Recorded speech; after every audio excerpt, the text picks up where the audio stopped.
What's going on, guys? Today I am back with another hat format replay review for you guys. If you're interested in sending in your hat format replays, you can go down to the video description and find all the information on how to send those in. Anyways, the match I have for you today, we have Eternal Sunshine, who is going to be on Mythic Ruler, versus Raminator, who is going to be on Sylvan. There's been a lot of Mythic Ruler lately. I know for a while there wasn't, so I'm going to try to cover quite a few Mythic Ruler matches for the people that were wanting that. So again, just keep that in mind. But anyways, let's get straight into this game.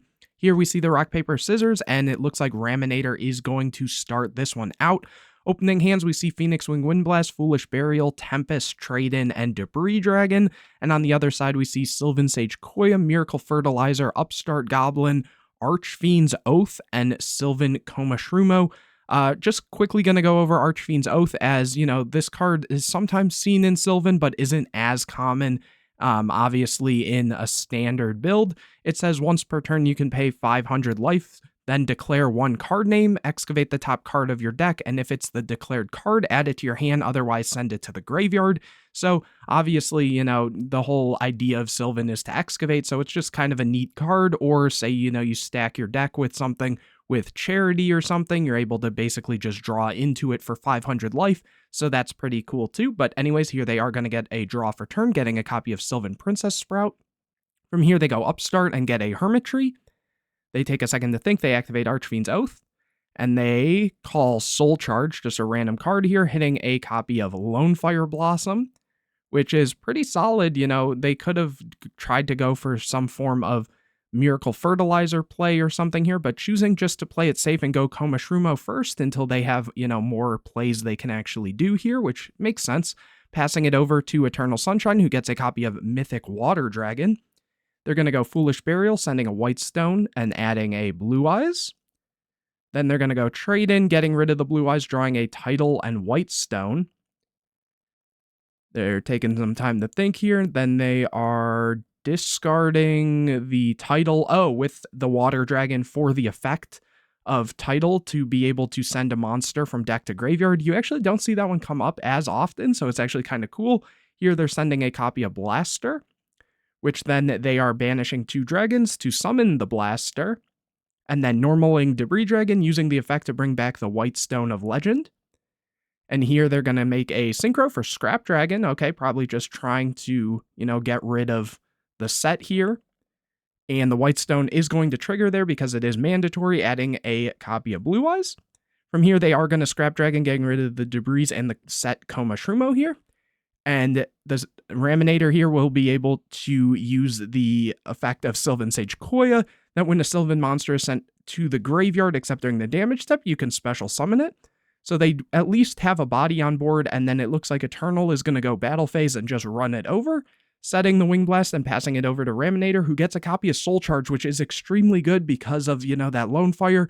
And even if not, having the Sage Koya as a big body is kind of nice too off of a Soul Charge play. Let's see what they do. They go at Archfiend's Oath and calling Sylvan Charity, hitting a Blaster. Okay, so that's at least a good card to have engraved. They're going to then Soul Charge, bringing back the Blaster, Sage Koya, Lonefire, and that's it. They're going to take some more time to think here. They're going to use Sage Koya effect, hitting a Curry Bandit, which will go back to the bottom of the deck. Then using the Lonefire to summon a Hermitry, overlaying the 2 7s for a copy of Aurea. But that gets met instantly with the Phoenix Wing Windblast, discarding the White Stone, and then White Stone will trigger, adding a Blue Eyes. So I believe a lot of builds have been on 3 Blue Eyes lately so far. Oh, you know, we have seen all 3, so they are also on 3 copies here. Still Raminator's turn. They're taking some time to think. They're going to go for the Hermitry. Here they hit a Curry Bandit again, so again it'll go to the bottom of the deck. After that, they haven't normal summoned this turn, so they can use the Fertilizer. And they're going to go for Lonefire here, bringing back the Lonefire, using the effect of Lonefire, and summon the other Lonefire, into a copy of Spore. And here they're going to go Blaster effect, banishing one of the Lonefires and a Coma Shroomo. And then it looks like they're Synchro summoning for their own copy of Scrap Dragon, which is very solid here, using the effect, getting rid of the Archfiend's Oath to pop the opponent's Scrap Dragon. And just passing it over, choosing not to overlay these into anything else. Obviously, they had to just end their turn there because they used Soul Charge, but choosing to just leave this rather than going for a Felgrand kind of makes sense, especially in a deck like, or I should say against a deck like Mythic Ruler that can just easily put up bigger bodies than a Felgrand and run it over. So it makes sense. Anyways, Eternal drew a copy of Upstart Goblin here. They're going to use Upstart, getting Skill Drain, very strong card. Taking some time to think here, they're going to use the Blaster, banishing 2 white stones to summon it. From here, they're then going to use the Title, banishing 2 more to summon it. Overlaying for a copy of Big Eye. Oh, that's good. I wonder what they're going to take here. Oh, taking the Scrap Dragon, using Scrap Dragon, getting rid of the Big Eye and the Hermitry. Then special summoning the Tempest from hand. And that is going to go straight into a game number 2. So Eternal Sunshine takes that one. And this time, Raminator is going to get to start this one out again. Opening hands, we see DD Crow, Trade In, Debris Dragon, Whitestone, a Legend, Blaster. And on the other side, we see Upstart Goblin, Terraforming, Upstart Goblin, Curry Bandit, and Terraforming. So lots of doubles here. The Upstart Goblins can be good depending on what the draws are. And having access to the field spell is nice, but other than that, their draw is going to have to be something pretty good. At bare minimum, the Curry Bandit can put in some work too, so that's always nice to see as well. So here, Raminator will get to draw for turn. Did they not draw for turn there? 1, 2, 3, 4, 5. Yeah, I guess they just didn't draw there. Wait, 1, 2, 3, 4, 5. Yeah, they just didn't draw. That might be a big misplay if they don't catch it here.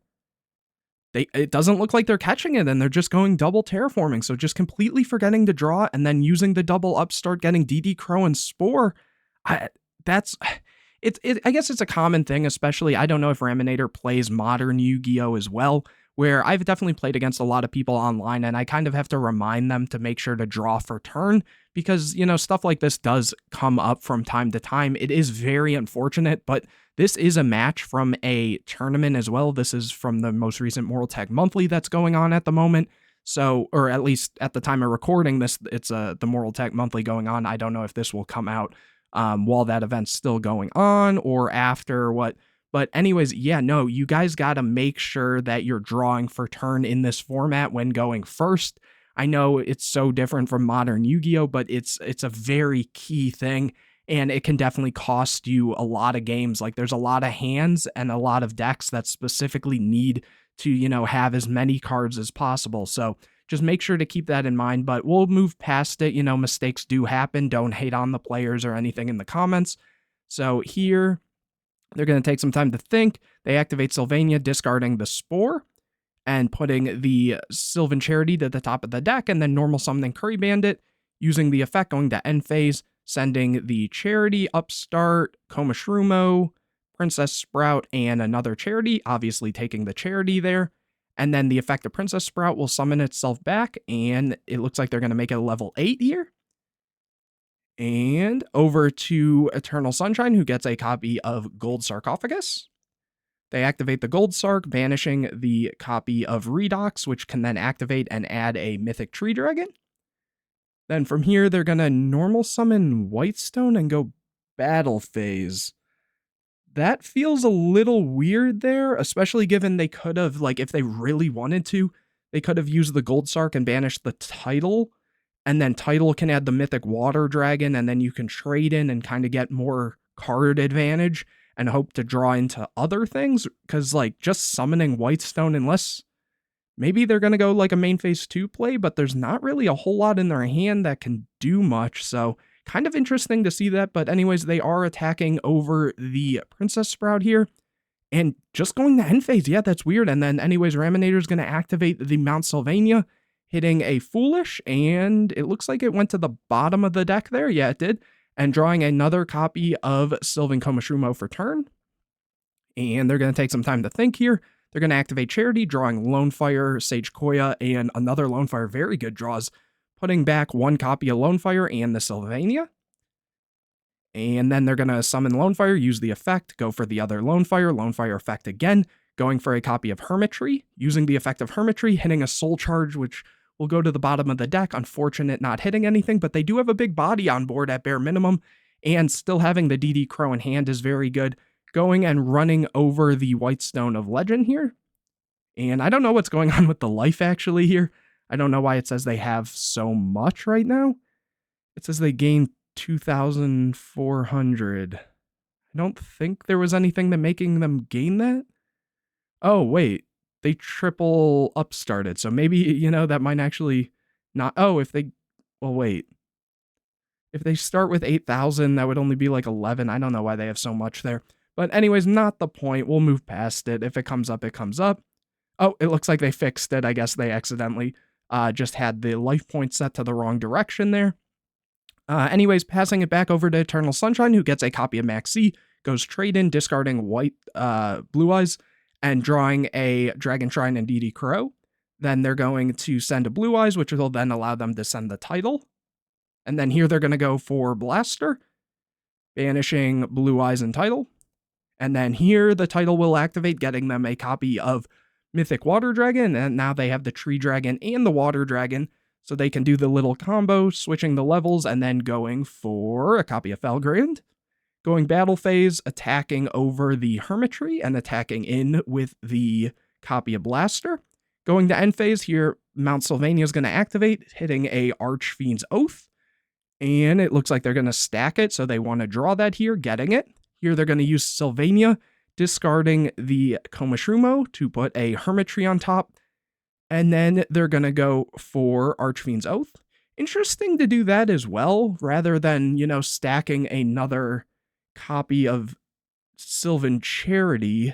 I wouldn't assume that they're on only 2. I mean, there's no reason. The card's insane. So maybe, I don't know, maybe they had something else in mind here, especially given they have like Spore Engrave. But I don't know, I think the extra draws might have been better in a lot of situations than the potential to, you know, right now hitting the Hermitry to then look at the top 3 and stack whatever, unless they have access to it in another way. But we will have to see. So here the Hermitry. Oh, and then on the send of this and the effect of the Hermitry to look at the top 3, because one was sent, they're going to go for the Sage Koya. And on the activation of the Sage Koya, Eternal's going to chain the Max C, drawing the 3rd copy of DD Crow. And here, Raminator's going to get to look at the top 3 and stack it in any order. Here, they're going to go for the Sage Koya effect, hitting the other Sage Koya. Okay, so this, you know, worked out for them. The Sage Koya in Graveyard can go and add the Charity, but because that does target, I'm pretty sure they are able to Crow it here. You can target one Sylvan spell or trap in your graveyard. Yep. So they are just going to banish the Charity. So unfortunately, it isn't going to work out for them. Here they're going to go Spore, banishing Lone Fire, trying to bring it back. But that is met with another copy of Crow. You know, Eternal Sunshine having 3 copies of Crow in hand was very good in this situation. Here, it looks like Raminator is going to pass turn. Blaster returns to hand. And Eternal Sunshine gets a copy of Cards of Consonance, which is good. And it looks like it's been 2 turns, so that Redox is going to add to hand from Banished as well. Here they are activating the Felgrand, targeting itself. Then Debris Dragon is summoned, bringing back the Tree Dragon, or attempting to, but the Crow is going to come down there. And looks like they're doing some math here. Now they're going to special the Blaster by banishing White Stone of Legend and the Blue Eyes. Synchro summoning for Star Eater. Specialing Redox. Is this just game here? They're Felgrand over Sage Koya. Yes, I believe that is just game here. And yeah, that is game. So Eternal Sunshine takes that one. A bit of interesting play on both players' parts.